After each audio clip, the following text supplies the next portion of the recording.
Radio Madhuban सुनने वाले सभी श्रोताओं को संदीप त्रिवेदी का प्यार भरा नमस्कार। तो श्रोताओं, आज मैं हाजिर हूँ आप सबका अपना पसंदीदा प्रोग्राम लेकर के, जिसका नाम है हमराही।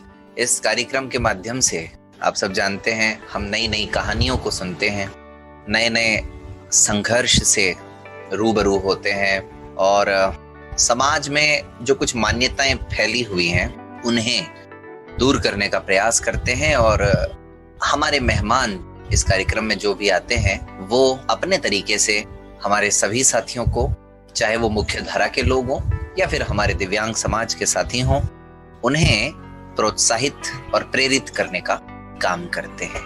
अलग अलग राज्यों में घूमते हुए, कई बार राजस्थान के दूर दराज ग्रामीण अंचलों में यात्रा करते हुए आज एक बार फिर हमारी ये हमराही एक्सप्रेस या हमराही का ये कारवां जा पहुंचा है गुजरात। और गुजरात का एक बहुत ही पुराना शहर है जिसका नाम है अहमदाबाद। आप और हम सब परिचित हैं अहमदाबाद शहर से। तो आज के हमारे दोनों मेहमान अहमदाबाद से ही जुड़ रहे हैं। आइए स्वागत करते हैं महेंद्र भाई चुड़ासमा और उनकी श्रीमती जी अल्पाबेन का आज के हमारे इस बेहद खास कार्यक्रम में, जिसका नाम है हमराही। तो महेंद्र जी और अल्पा जी, आप दोनों का हमारे इस कार्यक्रम में हार्दिक स्वागत है, अभिनंदन है। जी नमस्कार। जी शुक्रिया। जी महेंद्र भाई, आप हमारे सुनने वालों को अपने बारे में बताएं, आपकी दिव्यांगता के बारे में बताएं, आप की शुरुआत कहाँ से हुई, आजकल क्या कर रहे हैं आप, जरा ये सब हमारे सुनने वालों को कृपया बताइए। सबसे पहले सुनने वालों को मेरा प्यार भरा नमस्कार।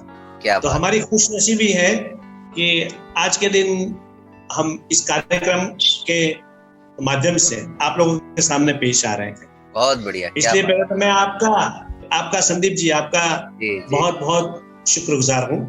जी धन्यवाद। सुनने वालों को मैं बताऊं, मेरा नाम महेंद्र चुड़ासमा है। मैं by birth VI visually impaired हूँ। 1975 में मेरा बर्थ है। तभी का एक ऐसा दौर था, रेडियो का दौर था। जी जी जी। टेलीविजन 1980 के बाद आया। जी 75 से 80 तक भी टेलीविजन थे जी, लेकिन बहुत बड़े बड़े लोगों के पास और बहुत सीमित, और कार्यक्रम की श्रृंखला भी बहुत लिमिटेशन हुआ करती थी। जी जी। तो उन रेडियो के दौर में तब जो भी गाने बजते थे, सुनते सुनते मुझे भी ऐसा हुआ कि चलो मैं भी गाना गाऊं। जी। और बहुत सारी चीजों को जानने का, परखने का मुझे पहले से बचपन से ही शौक रहा है।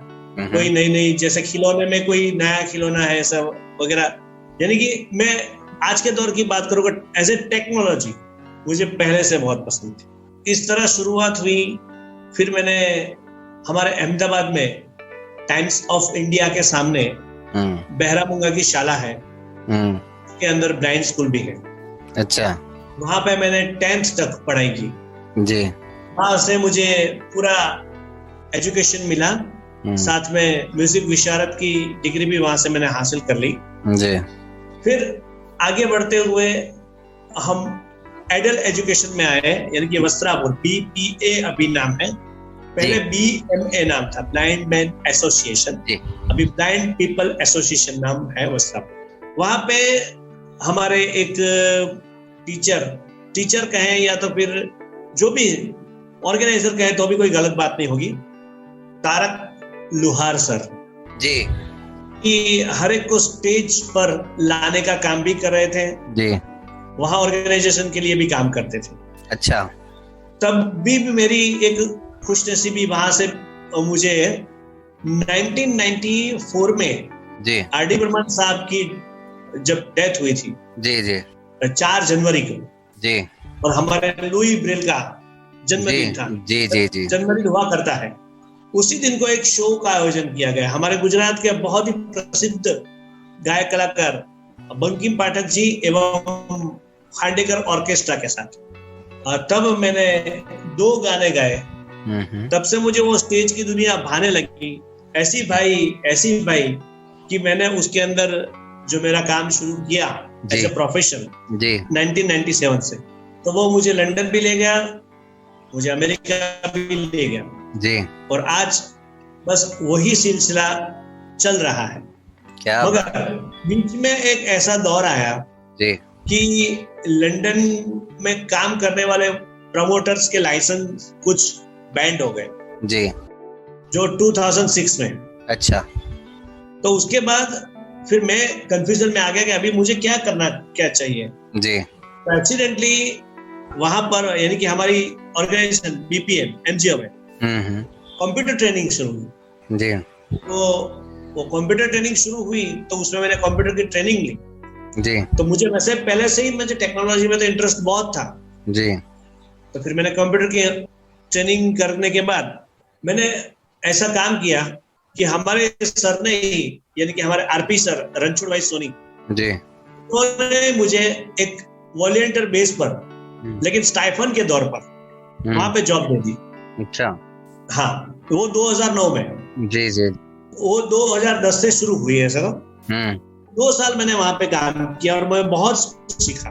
अच्छा, फिर कहते हैं ना कि भाई माता सरस्वती हर एक रास्ता बंद हो जाए तो एक रास्ता खोलती है जी। कलाकारों के लिए खास ये बात कही जाती है बिल्कुल कि कलाकार का एक रास्ता बंद होता है तो दूसरा रास्ता अपने आप खुल जाता है जी। तो जैसे ही लंदन बंद हुआ तो 2-3 साल में अमेरिका की शुरुआत हो गई हमारे लिए।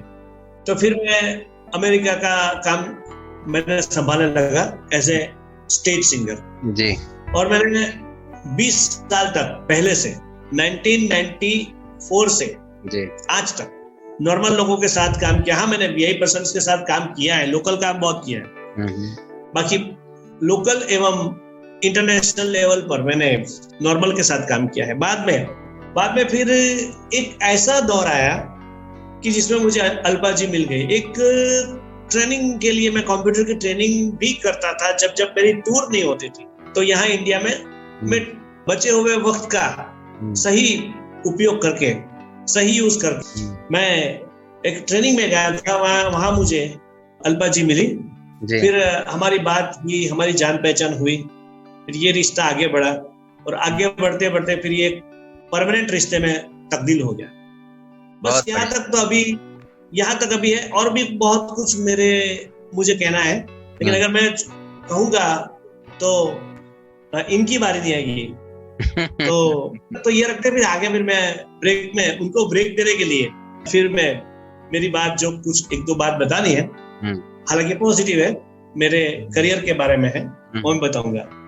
तो यहाँ तक तो मेरा ये बेसिक इंट्रोडक्शन मैंने आपको दे दिया। कुल मिलाकर के आप पूरी तरह से संगीत के प्रति समर्पित हैं, ये कहना चाहिए जी। मैंने मेरी लाइफ में जैसे हम 2 पांव पे खड़े रहते हैं, ऐसे मेरी लाइफ 2 पहिए पर खड़ी है। एक म्यूजिक और दूसरी टेक्नोलॉजी। क्या बात। बस इन दोनों की साधना मैंने की है और करता रहूंगा। बहुत खूब। और टेक्नोलॉजी की बात मैं आगे बताऊंगा जी। और हमारे लिए भी ये सौभाग्य का विषय कि आज एक अंतर्राष्ट्रीय शख्सियत से हमें रूबरू होने का मौका मिल रहा है। ये तो आप सब लोगों का प्यार और हमारी पूरी जनता के आशीर्वाद से होता है, फिर हमारी मेहनत, ये सब कुछ काम करता है। किसी एक चीज से कुछ भी काम नहीं होता है। बहुत खूब। तो श्रोताओं, आप सुन रहे हैं रेडियो मधुबन 90.4 FM, सुनते रहो मुस्कुराते। और आप अभी महेंद्र जी को सुन रहे हैं जो कि दृष्टिबाधित हैं और उनकी पूरी यात्रा के बारे में उन्होंने बताया। आगे भी बातें बहुत सारी होंगी, तो अब बात करते हैं जरा अल्पा जी से। हमने महेंद्र जी को सुना, अभी अल्पा जी को सुनने की बारी है। तो जी अल्पा जी, तो हमारे सुनने वालों को जरा अपनी आवाज में, अपने बारे में और आप की कोई दिव्यांगता है या नहीं है, जरा वो भी बताएं अल्पा जी। सुनने वाले सभी श्रोताओं को मेरा नमस्कार जी। मेरा नाम अल्पा मेहता, मैं अभी अहमदाबाद में रहती हूँ और मेरे पेरेंट्स बड़ौदा में हैं। वैसे मैं बड़ौदा बाय बर्थ ब्लाइंड हूँ और बड़ौदा में मेरे पेरेंट्स है। तो मेरी पढ़ाई आधी अहमदाबाद में हुई है, आधी बड़ौदा में भी हुई है। और म्यूजिक का शौक तो मुझे बचपन से ही है और मैंने म्यूजिक विशारद किया है।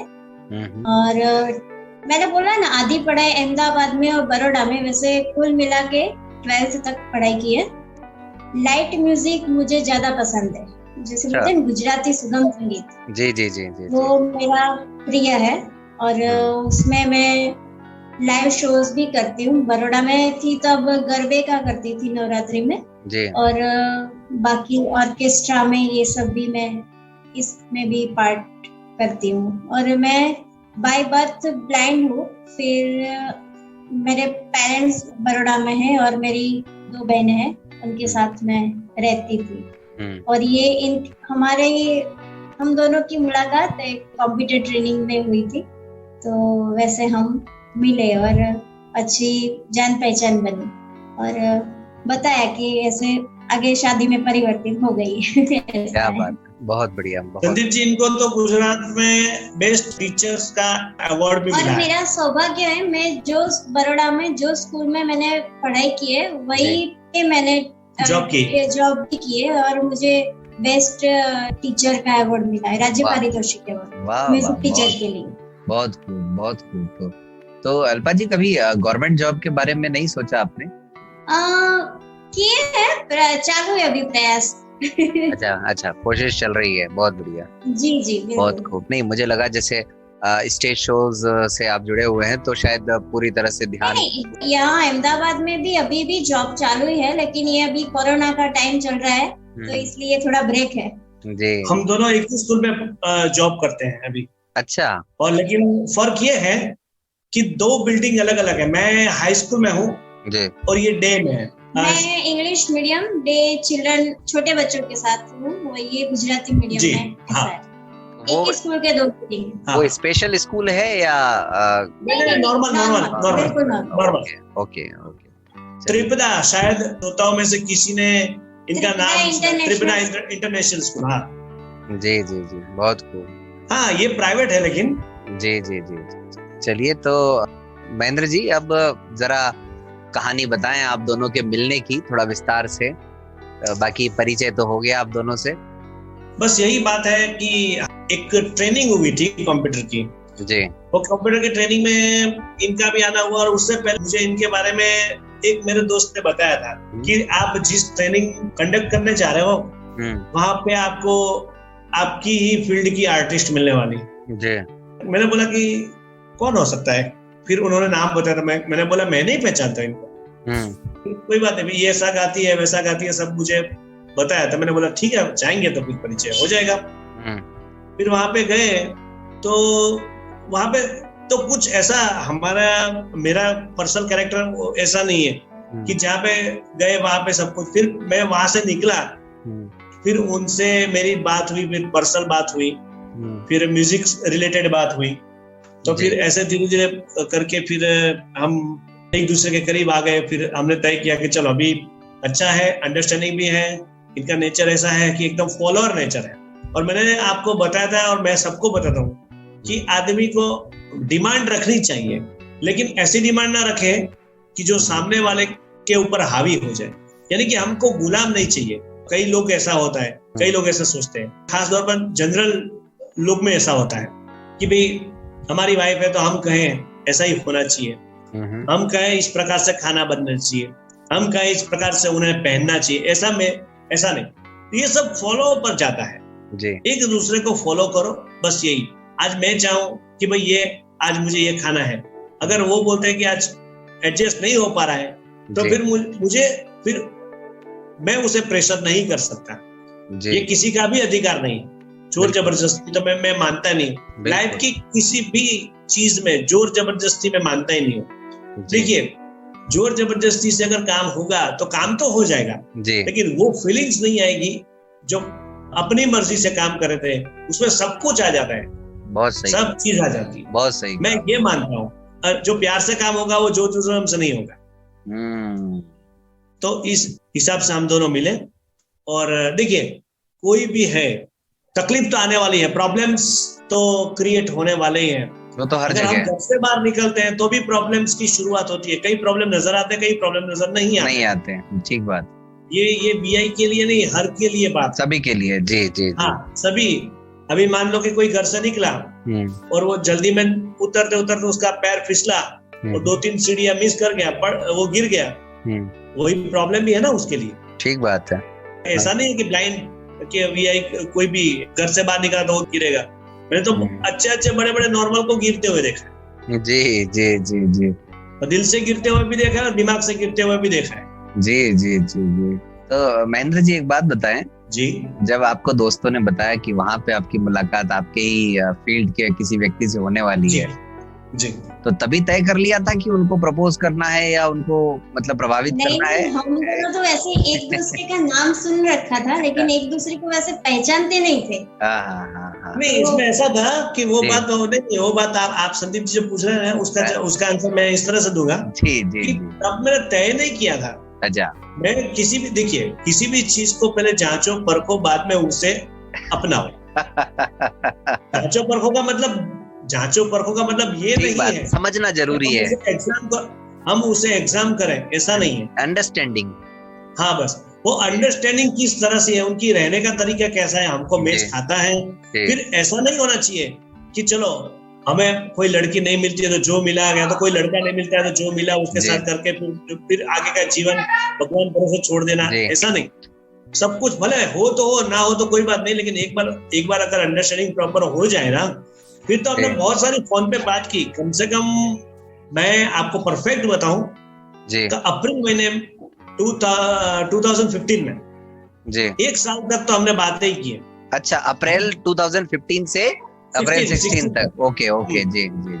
क्योंकि 2015 अप्रैल महीने की 1 तारीख को तो मेरी ट्रेनिंग लगी थी वहां पे, क्योंकि 15 दिन की थी। आप जानते हो कि 15-20 दिन की कंप्यूटर की ट्रेनिंग रहती है। जी जी। तो वो ट्रेनिंग पूरी हो जाने के बाद मैंने मेरा सिलसिला शुरू किया ऑर्गेनाइजेशन के ऊपर, एनजीओ के ऊपर, इसका कोई खराब रिएक्शन ना जी, और मेरे कैरेक्टर पर भी। क्योंकि लोग क्या करते हैं, वहां पे जाते हैं, उनको कोई मिलता है तो फिर वो दिखावा करते हैं, सब मुझे पसंद नहीं है जी। वहां पे हम काम करने के लिए गए हैं तो हमें काम ही करना है, हमारी नजर काम पे होनी चाहिए। ठीक बात है, फोकस हमारा पहले, फोकस पूरा हमारे काम पर होना चाहिए। बस वो काम पूरा हो जाए, बाहर कुछ भी करो, कुछ भी गलत नहीं करना। वही मेरा पूछने का मतलब था कि भाई कहीं लेकिन दिल के किसी कोने में फोकस थोड़ा दूसरी तरफ भी हुआ कि नहीं हुआ, यही मैं पूछना चाह रहा था। नहीं हुआ वो मैं वही बता रहा हूँ। धीरे धीरे वो जैसे ही ट्रेनिंग पूरी होने को हुई, यानी कि ट्रेनिंग पूरे होने के 3-4 दिन बाकी थे, एक दूसरे को जानते हैं, धीरे धीरे करीब आते हैं, उनके प्रॉब्लम हमें पता चलते हैं, हमारे प्रॉब्लम उनको पता चलते हैं, तब जाके ये बात बनती है ना। ऐसा तो कैसे बात है, बिल्कुल सही कह रहे हैं। किसी दिल के कोने में फीलिंग्स कब पैदा होती है, हम उनको हर रोज मिले, उनके कार्य क्षेत्र का हमें मुनावजा हो, फिर हम उन्हें देखे, वो हमें देखे, हम बात करें, वो बात करें, ऐसे धीरे धीरे करके फिर दिल में जगह बनती है ना। ऐसे डायरेक्ट तो जगह कैसे बनेगी। ट्रेनिंग पूरी होने से पहले ऐसी फीलिंग्स हो गई कि कम से कम दोस्ती का रिश्ता तो रखना है। जी जी, वाह। मान लो कि अगर मना कर दिया उन्होंने जी, तो वो भी तैयारी रखनी चाहिए। जी जी जी, क्योंकि हमें देवदास नहीं बनाए। सही, ठीक बात है, ठीक बात है। तो मैंने बोला चलो उनको नहीं पसंद आएगा तो कोई बात नहीं, दोस्ती रखेंगे, इसमें क्या है, इसमें क्या दिक्कत है। तो महेंद्र जी फिर पहले प्रपोज किसने किया? मैंने। वैसे तो हम दोनों मिलके। इसमें क्या, अच्छा इसके बारे में अल्पा जी बताएगी। चलो कोई कहानी, इसमें भी कोई कहानी छुपी हो तो बता दीजिए। हाँ तो बताओ। हाँ अल्पा जी बताएगी, मैं उनको गाइड करता रहूँ। हाँ नहीं, वो दोनों तरफ से कम्युनिकेशन चलता रहना चाहिए। जी जी, अल्पा जी बताएं। जी, ट्रेनिंग के बाद हमारी फोन पे बातें होती रहती थी। स्टार्टिंग में तो म्यूजिक की बातें होती थी, फिर ये कंप्यूटर ट्रेनिंग के रिलेटेड बात जी, फिर धीरे धीरे बातें ज्यादा होने लगी जी, और दोस्ती भी आगे बढ़ती रही। फिर हम एक दूसरे के फैमिली के बारे में जाना, क्या है उनके फैमिली में क्या है, उन्होंने मेरे बारे में जाना, फिर ऐसे ऐसे धीरे धीरे करीब आ गए। फिर लास्ट में हमने फीलिंग्स पे जान दिया कि चलो एक दूसरे की तकलीफ क्या है। हाँ, आपको क्या प्रॉब्लम है, अभी करंट प्रॉब्लम आपको क्या है जी, उनका प्रॉब्लम जाना। फिर मैंने मेरा प्रॉब्लम भी हुआ, भाई हमारा करंट प्रॉब्लम ये है, मेरा करंट प्रॉब्लम ये है, कुछ भी जी जी, सोशल प्रॉब्लम हो सकता है, फिर कोई भी प्रॉब्लम हो सकता है। ऐसे एक दूसरे के दर्द को, दुख को समझने की कोशिश की। फिर जाके फिर ये बात जो आप पूछ रहे हैं वो भी अभी बताओ आप। ऐसे दोस्ती आगे बढ़ती रही और एक दिन आया कि मुझे भी इनकी बातें पसंद थी, इनके मेरे प्रति जो विचार थे वो अच्छे लगे। हम एक दूसरे के विचार मतलब मैच करते ही थे, जैसे एक दूसरे के लिए ही बने हुए से।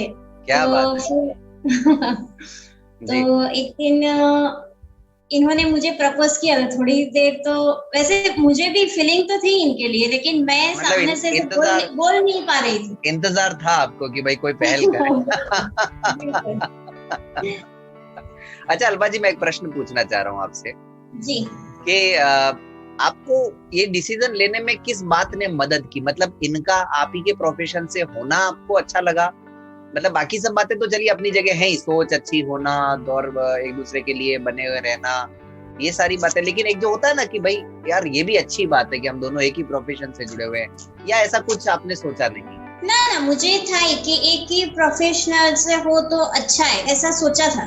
अच्छा, तो फिर जानते हो कि सबके आगे प्रपोज तो किया, लेकिन अभी इस डिसीजन को आगे बढ़ाने के लिए पेरेंट्स का भी तो सपोर्ट चाहिए। राइट, बिल्कुल तो सही। वो तो ऑब्वियसली सबका पहले बड़ा माइनस प्लस होता है, ऐसे हमारी फैमिली में भी हुआ थोड़ा बहुत। देखिए अल्पा जी, ये ना इनका कहने का तरीका ये, इनका पूछने का मतलब ये है कि हम जो मिले वो किस प्रकार से मिले, किस प्रोफेशन की वजह से एक दूसरे से मिलना है, तो एक दूसरे के प्रोफेशन का ख्याल रखते हुए मिलना है या फिर और किसी चीज से मिलना है। तो एक बात यहाँ पे संदीप जी मैं बताऊंगा, हर एक से कोई ना कोई उम्मीद तो रहती है। जी जी। फॉर एग्जाम्पल अगर अल्पा जी है तो मेरा कैरियर के बारे में मैंने उनसे बात की तो उन्हें भी थोड़ा अंदर से ऐसा एहसास हुआ कि अगर इनके साथ रहे तो थोड़ा बहुत हमें किसी भी प्रकार से गाइडेंस मिलेगा, एज ए प्रोफेशनल गाइडेंस मिलेगा, ऐसे आगे कुछ करने को मिलेगा। क्योंकि वो जहाँ पे थे वहां से उन्हें अपॉर्चुनिटी कम थी, इतनी ज्यादा नहीं थी, फिर भी थी, लेकिन लोग तो क्या होता है कि जितनी अपॉर्चुनिटी हो उससे ज्यादा चाहते हैं। आज मैं भी हूँ या आप भी हो, तो आप भी अपनी अपॉर्चुनिटी से ज्यादा अपॉर्चुनिटी मिले ऐसा आप सोचते होंगे, तो इस प्रकार से हर सोचता है जी। तो इसके हिसाब से उन्होंने ये तय किया, लेकिन उनके इरादे गलत नहीं थे। ठीक बात है। मान लो कि मैरिज हो जाने के बाद सवाल सिर्फ इतना होता है महेंद्र जी कि क्या होता है कि जब सेम प्रोफेशन भी मिल जाता है ना तो निर्णय लेना आसान हो जाता है। आसान होता है, हाँ जी। उनका इरादा गलत ऐसा नहीं था कि चलो आफ्टर मैरिज मान लो कि प्रोफेशन में वो चले ना चले, प्रोफेशन में आगे कुछ डेवलप हुआ नहीं हुआ तो भी कोई प्रॉब्लम नहीं, हुआ तो भी कोई प्रॉब्लम नहीं। ये इनकी बात अच्छी लगी मुझे जी। और इनका बिहेव आफ्टर मैरिज, इनका बिहेव ऐसा ही बिहेव रहा जो कि बिफोर मैरिज था। बहुत बढ़िया। तो अभी थोड़ा सा अल्पा जी ने बताया कि कुछ परिवार वाले नाखुश मतलब थोड़ा सा चिंतित थे, तो वो आपकी तरफ से थे कि इनके यहाँ से थे?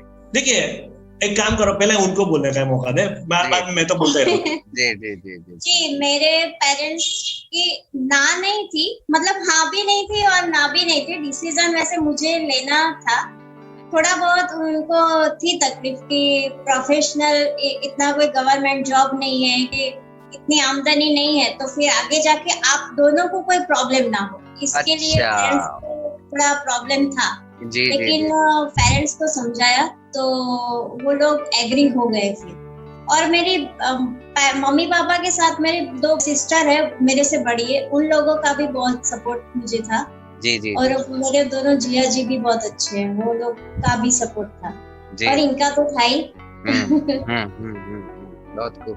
तो ये एक वजह थी कि मतलब जॉब परमानेंट जॉब नहीं है, तो कहीं ना कहीं ये चिंता होती है, सभी माँ बाप को होती है। हाँ, सेफ्टी तो चाहते हैं। हाँ, और फिर आगे जाके हुआ भी ऐसे कि जॉब तो मिल गई, लेकिन फिर ये कोरोना काल आ गया तो हमारी जॉब चली गई। दूसरी बात एक ये भी थी कि मेरा तो अभी तो न जाने जो भी तकदीर की बात है, मेरा एक्चुअली में मेरा बाहर रहना बहुत ज्यादा होता था जी।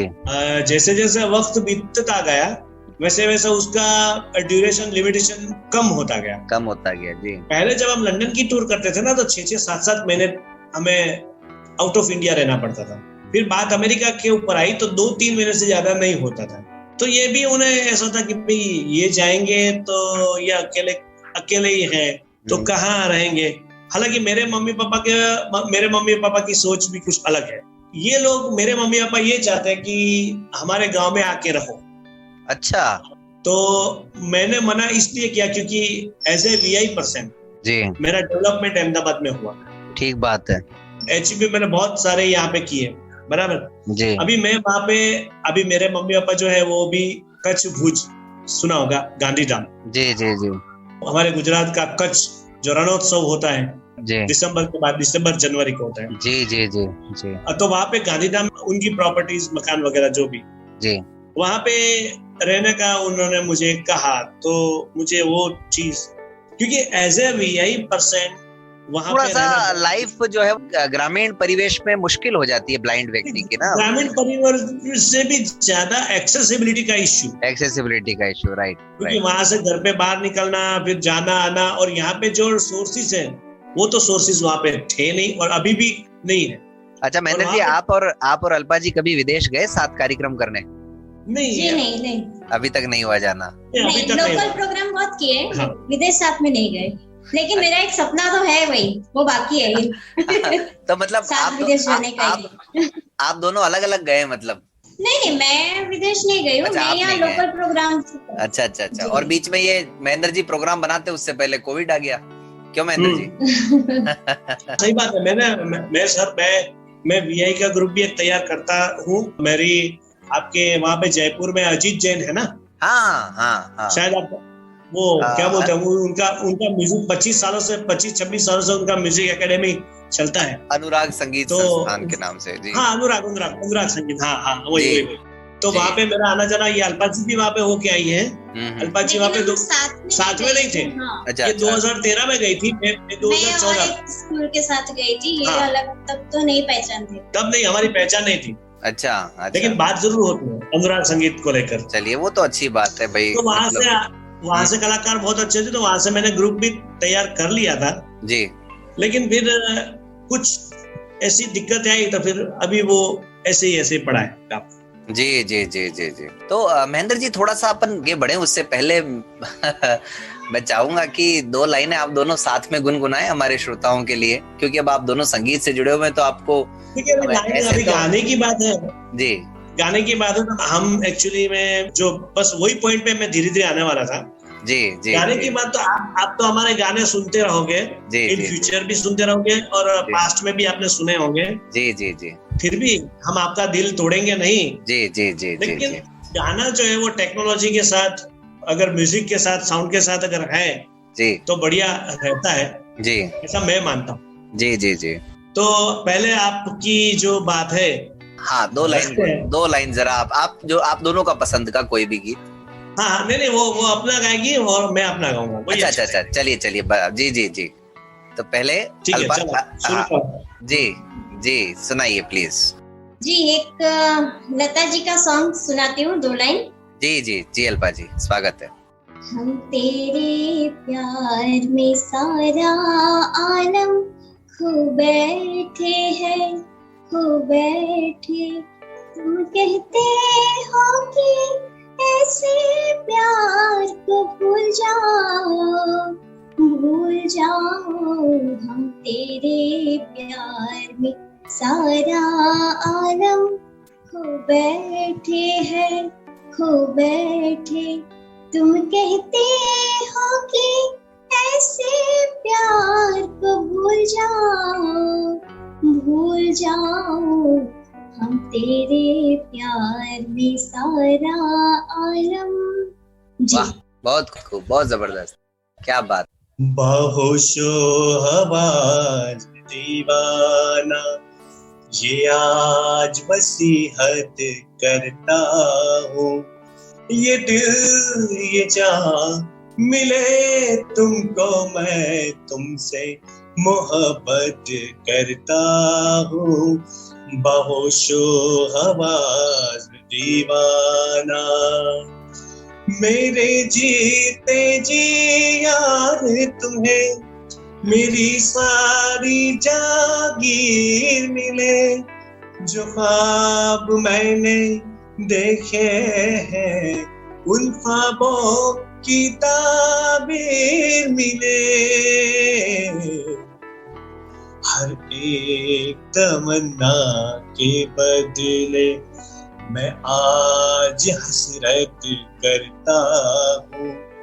तुमने तो लूट लिया मुझको, मैं तुमसे शिकायत करता हूँ। ये दिल ये जान मिले तुमको मैं तुमसे मोहब्बत करता हूँ, बहुशो हवास दीवाना। क्या बात है, वाह वाह महेंद्र जी, बहुत खूब, बहुत जबरदस्त आप दोनों। एक्चुअली मैं अल्पा जी तो मेरे पास आई तब से ये हिंदी बॉलीवुड के गाने में से पहले गाते थे, ऐसा कुछ नहीं, लेकिन अभी थोड़ा ज्यादा हो गया है। आगे इनका ट्रेडिशनल गुजराती सुगम संगीत, गुजराती सुगम संगीत वो उन्होंने कहा भी कि गुजराती लाइट म्यूजिक उनको बहुत पसंद है। जी जी जी जी, बहुत खूब बहुत खूब। तो आप कहीं ये तो नहीं कह रहे कि 2 लाइन गुजराती की भी हम सुन लें अल्पा जी से? कुछ भी नहीं होगा। पहले क्या ना, मैं कोई अंडर प्रेशर या तो आउट ऑफ प्रेशर काम नहीं करूंगा। रेकमेंड कर सकता हूँ कि भी ऐसा काम करते हैं, जी जी, ऐसा चाहते हैं, ऐसा वैसा करते हैं। जी जी, अल्पा जी तो सुनेंगे आपसे गुजराती में भी हम 2 लाइनें, लेकिन अभी नहीं, जब तक आप सोच करके रखिए। महेंद्र भाई, मैं एक प्रश्न पूछना चाह रहा हूँ आपसे कि मेरे पास मतलब कई सारे ऐसे दोस्तों से बातचीत होती रहती है और कई बार कार्यक्रमों के माध्यम से कई सारे साथियों के प्रश्न भी आते हैं। अभी देखिए, आप दोनों संगीत से जुड़े हुए हैं और एक तरह से स्टेज परफॉर्मर हैं आप दोनों, गवर्नमेंट जॉब नहीं है आप दोनों की, और आप दोनों, सबसे महत्वपूर्ण बात कि दोनों ही दृष्टिबाधित भी। अभी होता क्या है कि दृष्टिबाधित जो लड़का है उनकी थोड़ी सी इच्छा होती है कि थोड़ी सी लड़की या तो लो विजन हो या फिर दृष्टिवान हो, और जो दृष्टिबाधित लड़कियां हैं कई बार वहां से भी ऐसा होता है कि थोड़ा सा लो विजन हो। तो आपको क्या लगता है कि लाइफ आपकी क्या मुश्किल लगती है क्या कहीं किसी मामले में आपको इन वजहों से, या नहीं ऐसा कुछ भी नहीं है, लोगों को ये सोच बदलनी चाहिए? आपको क्या लगता है? सर एक्चुअली मैं देखिए जी, आज से जब लुई ब्रेल नहीं थे जी तो ब्लाइंड लोग तभी नहीं थे, ऐसा तो नहीं है ना। जी, लुई ब्रेल ने ब्रेल की खोज की, तब जाके हम जैसे लोग पढ़े और यहाँ तक पहुंचे, आप और मैं सभी लोग जी। ऐसे दूसरे भगवान कौन है ये तो कोई अभी नहीं जानता, लेकिन इतना जरूर कह सकता हूँ, टेक्नोलॉजी जी, जी एक ऐसा भगवान है जी। पहले तो इसने हमें दृष्टिवान लोगों से जोड़ा जी, और जोड़ा नहीं चिपकाया, मैं तो चिपकाया बोलता हूँ जी। एक ऐसा गुंदर लगा के चिपकाया कि कभी भी हम उखड़ नहीं सकते। जैसे कि मैसेज की शुरुआत हुई एसएमएस से, मैं बहुत लंबा नहीं खींचूंगा, तो एसएमएस से लेकर जूम तक बात पहुंच, जूम है गूगल मीट तक, फेसबुक तक। सर साइटेड लोगों के साथ हम सब लोग फेसबुक पे चैटिंग करते हैं ना, तो वो लोग की आंखें चार हो जाती है कि यार तुम लोग इतना काम कर सकते हो। अभी तो हमारे कलाकार लोग फोटो पढ़ते हैं, हम लोग फोटो को पढ़ते हैं जी जी जी तो जी, वो लोग हैरत हो जाते हैं, अरे यार तुम लोग ये सब कैसे कर लेते हो यार, ये वो है। फिर हम समझाते हैं। फिर और दूसरी बात कि मैंने जब 9-10 में जब बीपीए में ट्रेनिंग की ना, कंप्यूटर की लैब असिस्टेंट था जी, तब विजिटर्स लोग आते थे, तब मैं समझाता था कि भाई इसमें हमारे सॉफ्टवेयर है, ये वो वगैरह वगैरह वगैरह करके ये बोलता है, ये करता है, वो करता है। फिर एक डेमो, और डेमो मेरा दिखाने का तरीका अलग है। मैं किसी विजिटर्स को डेमो दिखाता हूँ तो सीधा कंट्रोल पैनल खोलता हूँ जी, कंप्यूटर की, और दूसरा फॉर्मेटिंग करता हूँ।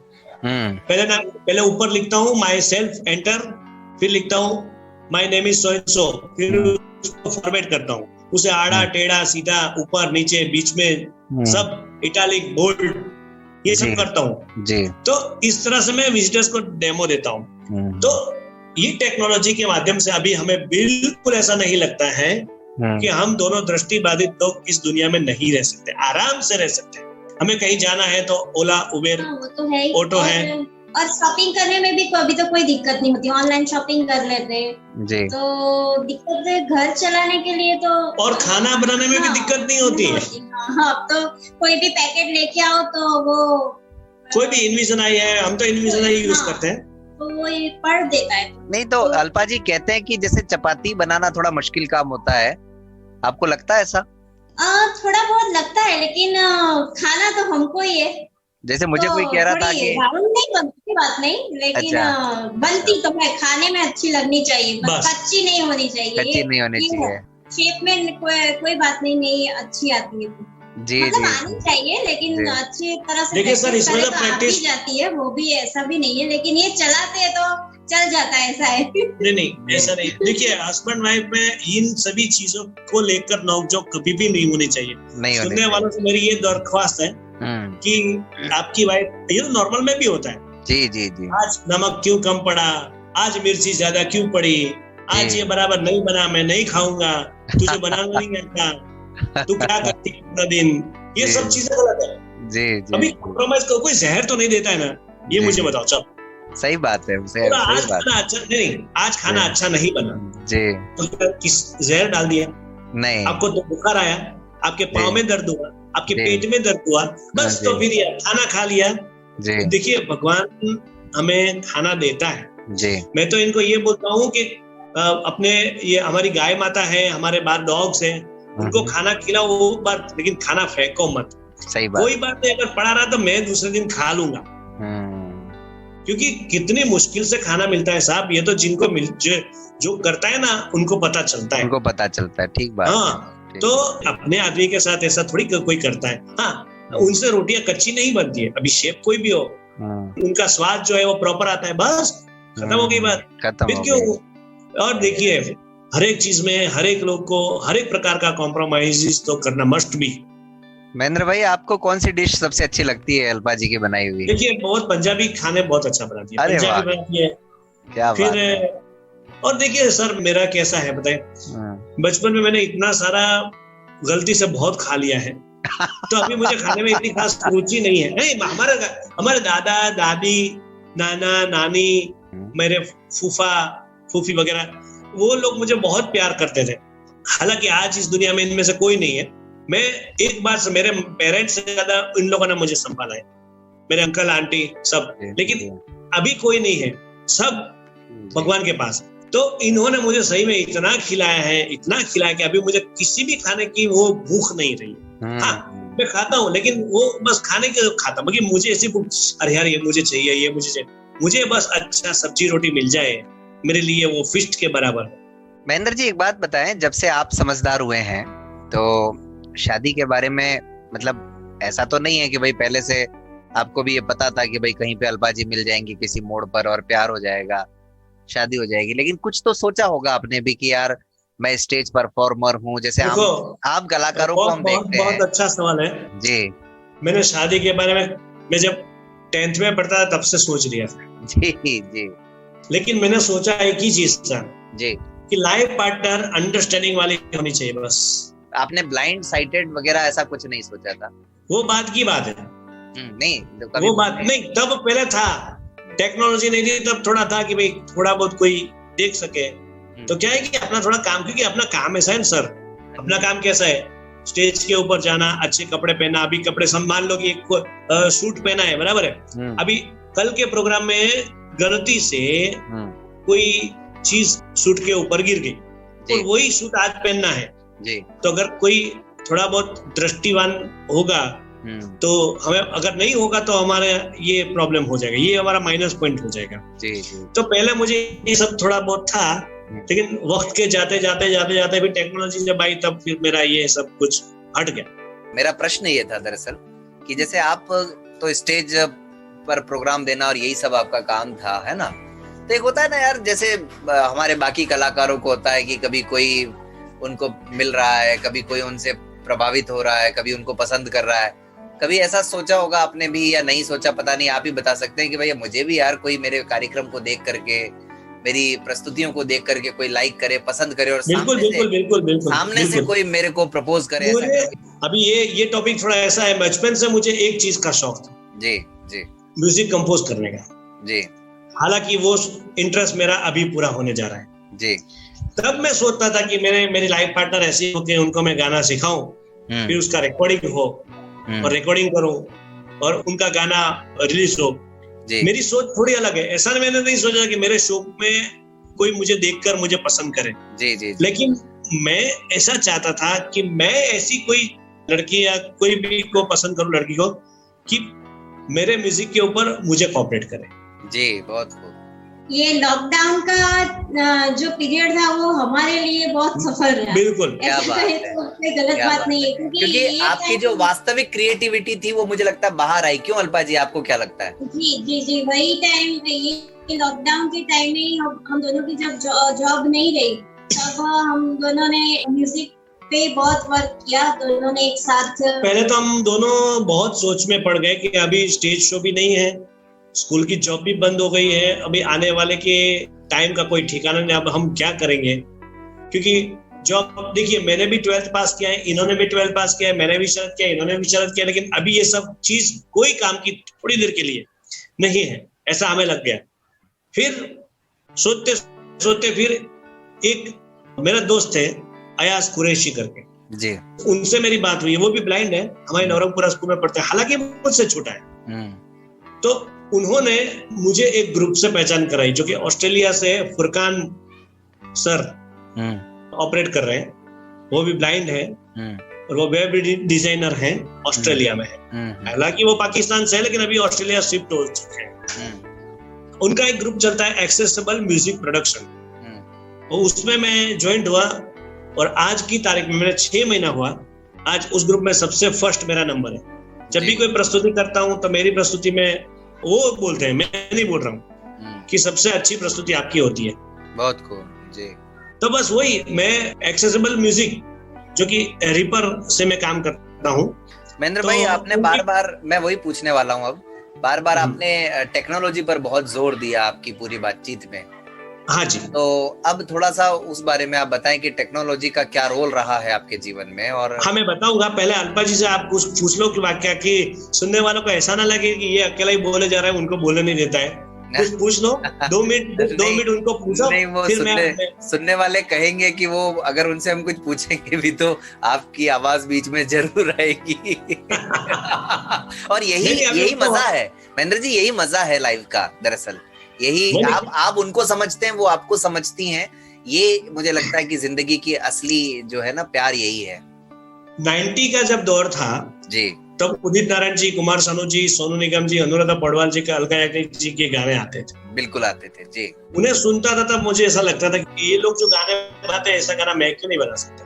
क्या बात है। फिर जब मैं प्रोफेशन में आया तब मैंने सोचा और मैंने लोगों से बात भी की, तो लोगों ने मुझे गाइड किया कि भाई इसमें तो इतने म्यूजिशियंस चाहिए, इतना पैसा चाहिए।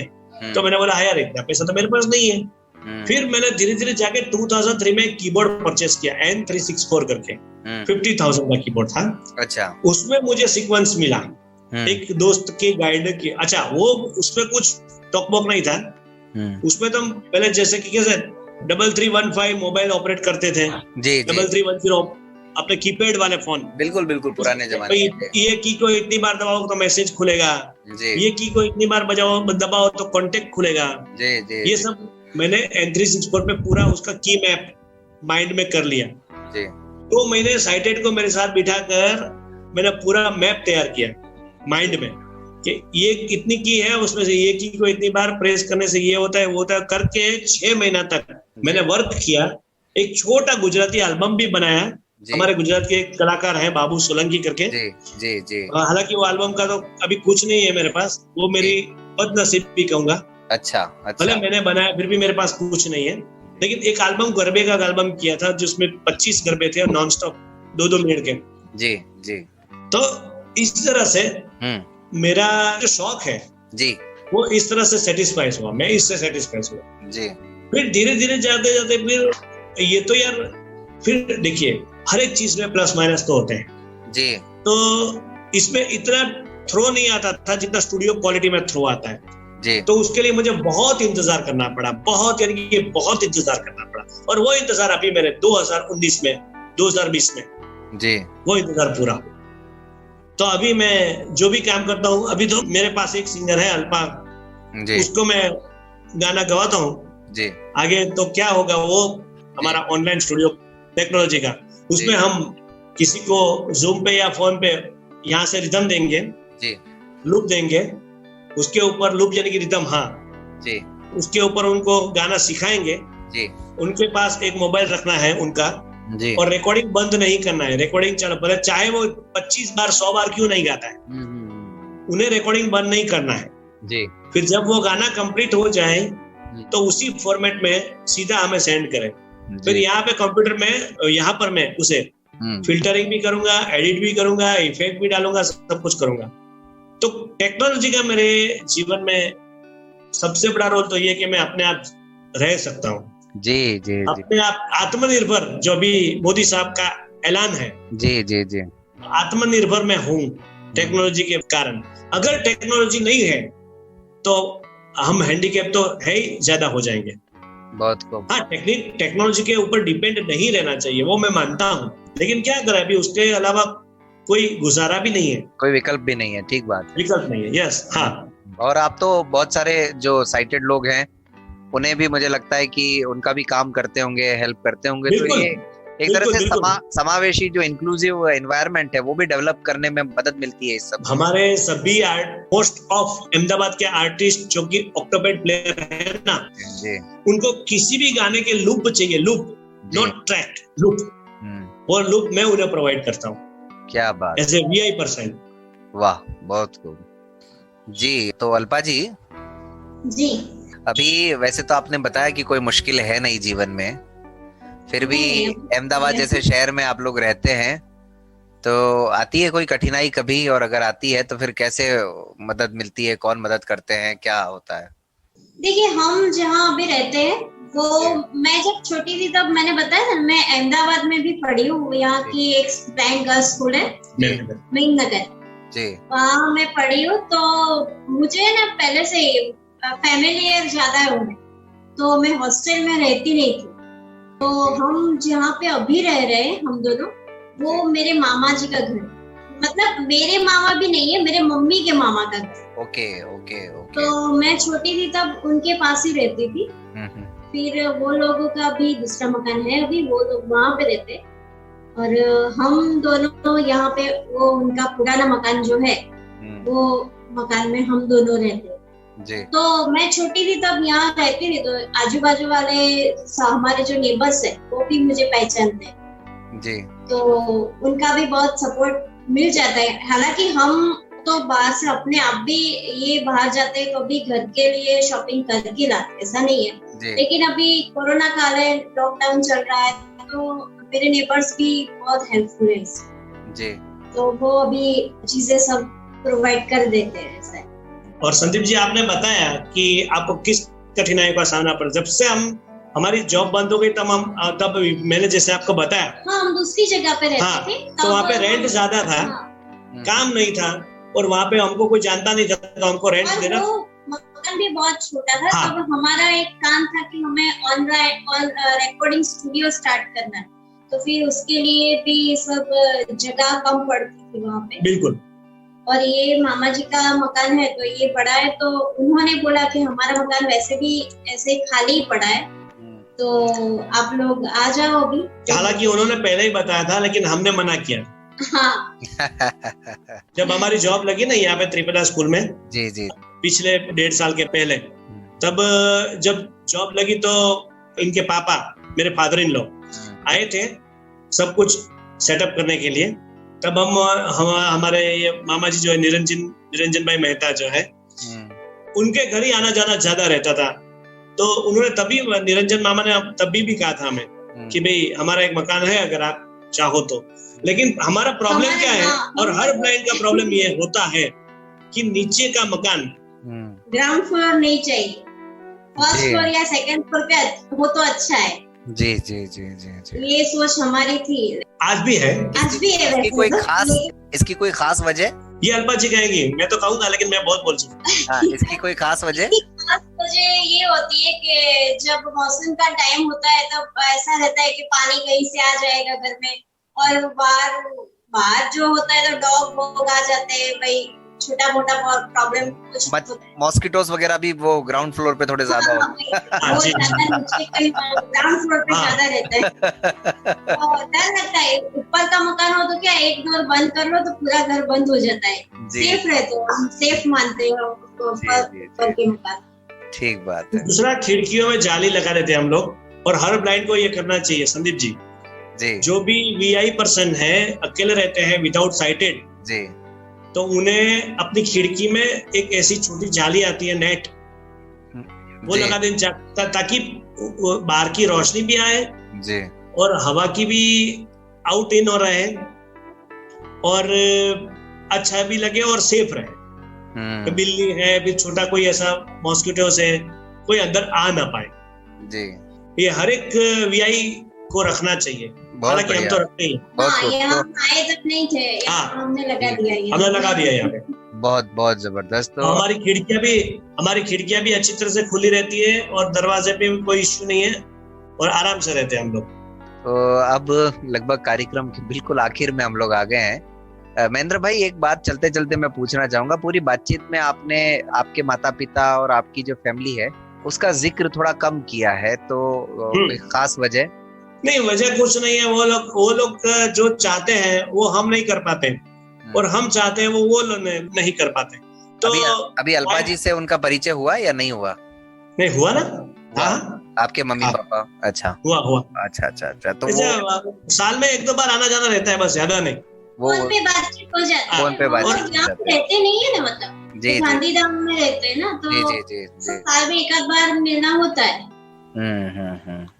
बहुत खूब जी। अल्पा जी, तो चलते चलते गुजराती लाइट म्यूजिक हो जाए। जी। ओके, तो एक गुजराती सुगम गीत सुना देती हूँ, 2 लाइन। जी। वैसे तो विदाउट म्यूजिक गाने की ज्यादा हैबिट नहीं है। रिकॉर्डिंग क्लब में इन फ्यूचर इनके बहुत सारे गाने आने वाले हैं। क्या बात है, वाह, बहुत खूब। इनके भी आएंगे, मेरे भी आएंगे, सबके आएंगे, दोनों के साथ में भी आएंगे। और हम तो सोचते हैं कि कभी एक लाइव ऑनलाइन शो करें आप दोनों के साथ। जी हाँ, करो, हम तैयार हैं। जी। एक गुजराती सुगम गीत। जी। આંખમાં બેઠેલા ચાતક કહે છે મારું ચોમાસું ક્યાંક આસપાસ છે। આંખોમાં બેઠેલા ચાતક કહે છે મારું ચોમાસું ક્યાંક આસપાસ છે। गालों पर लाचानी लाली फुटानो कोई कारण पूछे तो कहूँ खास छे मारू ચોમાસું ક્યાં આસપાસ છે। આંખોમાં બેઠેલા ચાતક કહે છે મારું ચોમાસું ક્યાં आस-पास छे। बहुत खूब। तो ये गाना आपको फुल म्यूजिक अरेंजमेंट के साथ इन फ्यूचर क्या इसका अर्थ अगर ये गाने से ही ज्यादा हम दोनों एक दूसरे के करीब आए थे। अरे क्या बात है। तो इसका अर्थ क्या है इस गाने का? अगर इस गाने का अर्थ आंखों में बैठेला चातक, जो चातक होते हैं ना, आंखों में बैठे हुए चातक, आप चातक को तो जानते हैं कि वो पानी की बूंद को तरसते हैं। वो बारिश में बारिश होती है तभी वो पानी पीते, बाकी नहीं पीते। बिल्कुल। वो कहते हैं कि मेरी बारिश कहीं आसपास है, मतलब मानसून अभी आने वाला है। आने वाला है, बिल्कुल। मानसून की वैसे भविष्यवाणी भी हो गई है। और वैसे मौसम भी अहमदाबाद में थोड़ा ऐसा ही है। ये जो गाना है ना, ये गाना है वो एक जो पोएट है, कवि जिसे बोलते हैं, बराबर, उसकी ये कल्पना है कि आंखों में जो आंसू होते हैं ना, उन्हें वो एक चातक की नजर से उन्होंने देखा है। आंखों में बैठे हुए चातक कहते हैं कि मेरी बारिश आसपास है। वो चातक जो आंख में से पानी निकलने का इंतजार करती है। अच्छा, वो कवि की कल्पना है। जी, बहुत खूब। अच्छा, एक हमारी पसंद से भी आप सुना सकते हैं 2 लाइनें गुजराती। बोलो। ओ बाप रे, बोलो। जानते होगे तो सुना देंगे 1-2 लाइन। दीकरी तो पार की थापण कहवाय। ये मेरा बड़ा फेवरेट मेरा। ओके जी।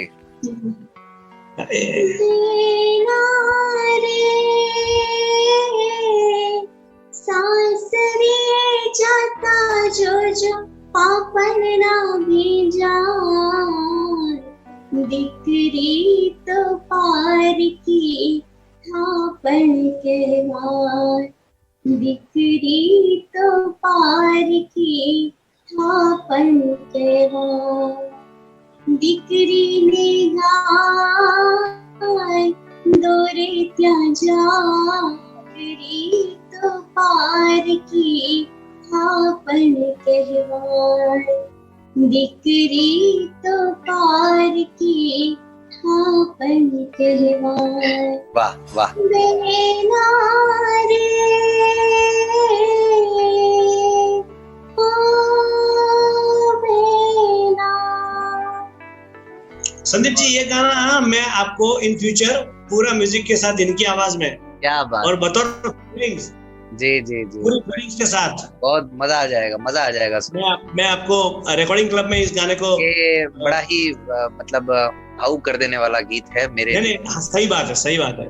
नहीं, ये आपने हमें जो इतना, हाँ बस, हाँ वो फरमाइश को पूरा करेंगे, जरूर करेंगे। क्या बात है, बहुत खूब। महेंद्र भाई, चलते चलते एक निवेदन भी मैं करना चाहूंगा आपसे, क्योंकि आप एक संगीत की दुनिया से जुड़े हुए हैं, तो एक आग्रह रहेगा कि हमारे जो कलाकार हैं, जो दृष्टिबाधित कलाकार हैं, और जो मतलब आज आपकी तरह सक्सेसफुल नहीं है, या मुख्य धारा के लोगों से जिनका संपर्क नहीं है, क्योंकि अभी कोविड के दौर में बहुत सारे लोगों ने अपने इन प्रोग्राम्स को जो करके अपना जीवन चलाते थे, उनको दिक्कत हुई है, उनको नुकसान हुआ है। तो कभी आपको भी अवसर मिले, तो वैसे आप करते होंगे, मैं ये मान करके चलता हूँ, लेकिन हमारे दृष्टिबाधित साथियों को मंच जरूर आप दिलवाइएगा, ताकि आपके संपर्क की बदौलत उन लोगों का भी कुछ, उनकी भी मदद हो जाए। सर जरूर, ये बात है, लेकिन मैं एक ही अपील करूंगा हर लोगों से। जी जी जी, फॉलो क्राइटेरिया।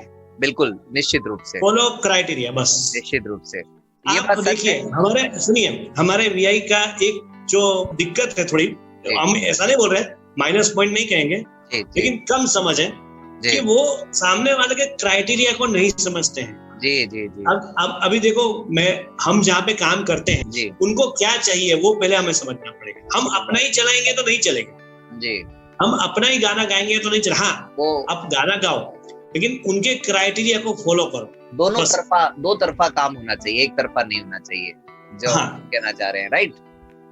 दोनों तरफा तो होता है। देखो, जैसे कि मेरी बात करूं तो मैं कई ऑर्केस्ट्रा में, जब नॉर्मल की बात करें, नॉर्मल में गाना गाने के लिए जाता हूँ, तो पहले मैं वो देखता हूँ कि वो कैसे कलाकारों को वो गवाना है, वो मुझे देखना पड़े, फिर उस प्रकार से हमारी गायकी होनी चाहिए।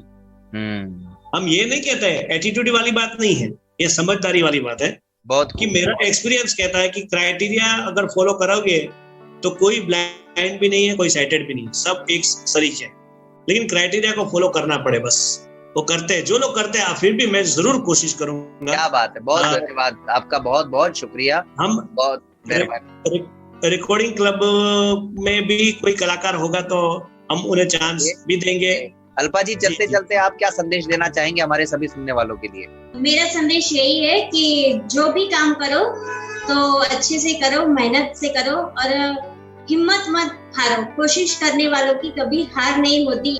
और महेंद्र भाई, आप भी हमारे सुनने वालों को क्या संदेश देंगे? बस मैं तो हर एक जगह पे हर एक लोगों को एक ही बात कहता हूँ कि अगर आपके दिल में विश्वास होगा तो आप कुछ भी आपके लिए इम्पॉसिबल नहीं होगा। जी जी जी।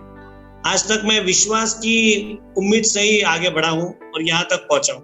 बहुत बढ़िया। तो महेंद्र जी, अल्पा जी, आप दोनों का बहुत शुक्रिया हमें समय देने के लिए, इतनी अच्छी अच्छी प्यारी प्यारी हमारे साथ बातें करने के लिए। जी जी जी। और रेडियो मधुबन का बहुत बहुत शुक्रिया। हम रेडियो मधुबन को भी फॉलो करने की कोशिश करेंगे आज से। आपकी चैनल भी अगर होगी तो सब्सक्राइब करेंगे निश्चित रूप से। उसमें कैसे कैसे कार्यक्रम आते हैं वो भी देखेंगे, कमेंट्स करेंगे, रिव्यूज देंगे, फीडबैक्स देंगे, सब कुछ करेंगे। तो श्रोताओं, ये आज का हमराही कार्यक्रम, उम्मीद है आप सबको जरूर पसंद आएगा और आपकी प्रतिक्रियाएं 941415 पर जरूर दीजिएगा। info@radiomadhuban.in पर आप मेल करें और गूगल प्ले स्टोर से आप रेडियो मधुबन ऐप को इंस्टॉल कर सकते हैं। तो मिलते हैं श्रोताओं अगले रविवार फिर किसी और नई हमराही जोड़ी के साथ।